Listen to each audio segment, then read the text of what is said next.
Less than a month to go for the union budget, and the wish list is getting longer and longer. Today we've got the technology sector squarely in focus in detail.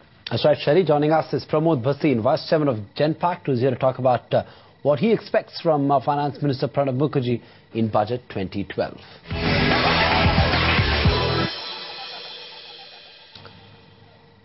Hi Pramod, thanks for joining us on Business Tonight. What are your expectations from the budget? Some expect a populist one because the government is under pressure. Some expect a prudent one. What's your own expectation? Our expectations from the union budget are, a major investment in infrastructure, further major investment in training and education. I hope in a very pointed way, where we can really target areas which will create employment and which will create greater jobs for people. Along with that, I hope some of the long-pending budgets that have been, some of the long-pending, various initiatives that have been sitting in Parliament for so long get cleared. We urgently need them. We urgently need movement on direct sales tax. We urgently need movements on GST. We urgently need movement forward on making some of the bigger projects work faster. Having said that, one area of concern also that I worry about in this budget is what's going to happen to subsidies. Subsidies is already such a huge part of our entire overall central budget, and I don't know how much the country can afford. And that's a serious issue for us, and I wonder if we'll have the guts to tackle the subsidy issue in any meaningful way in this budget. But we must start tackling it because it's going to run away, and our fiscal deficit will become much worse unless we tackle it. Pramod, you spoke about some of these long-pending reforms. Over the last few months, India Inc. has been talking about this policy paralysis at the centre. We're now seeing some steps being taken by the government, specifically by PMO. What, in your mind, is the biggest reform that the government needs to introduce in the budget to fight this perception? The biggest reforms that we need through the budget process is on taxes.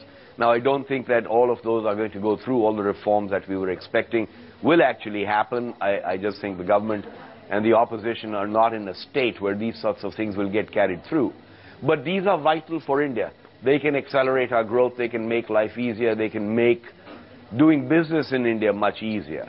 So I think mainly on that side, I hope we can get a lot more clarity and simplification of the entire tax regime. Even if we can make some steps partially there, that would be a major move forward for us.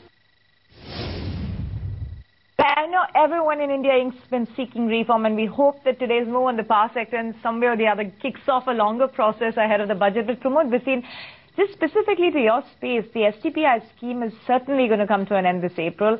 It's a big blow for the industry, or the companies seem to at the same time have been cushioned for a long time in their SEZs. What is your take on STPI, and which way should we see it swing? Well, I think it has already been I wouldn't call it a blow. It's already added to the cost of doing business here. For instance, companies like Genpact, our tax rates are now well above the mid-20s. As we move into more SEZs, that gets alleviated somewhat. But, there's a large chunk of business that we all do, which used to be in STPI.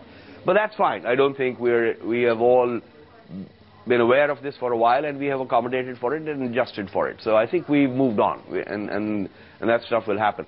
I think the SEZs is a great idea. Simplification of some of those rules that is happening is another very good idea. Allowing it not to be limited by size, but more by making sure you can get SEZs into those places which need jobs, I think it's a very good move.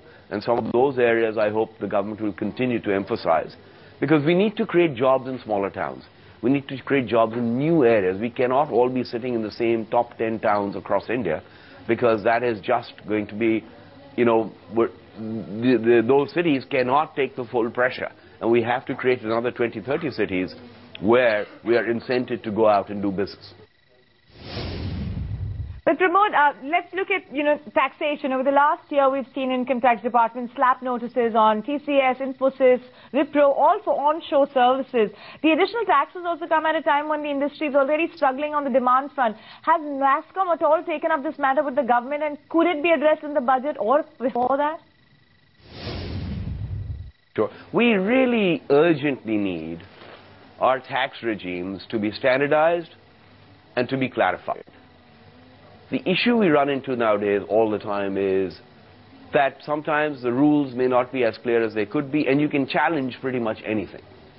And therefore, all of us are constantly fighting either tax notices or lawsuits or taking things up to the High Court and the Supreme Court in a way that is not necessary and should not be necessary if the rules were amply crystal clear.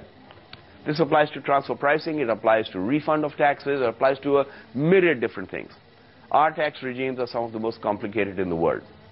It makes doing business in India extremely hard. And we must remember that this is a reflection of how people think of our country. Not just for ourselves, but for foreign investment and all the other things that go with it. So absolutely. I wish we would standardize and clarify these rules so that all of us know exactly how to follow them, what is acceptable and what is not, rather than the arbitrariness, perhaps, that sometimes creeps into it, and which causes an enormous amount of distress and pain to individual companies. It is a huge cost of doing business here.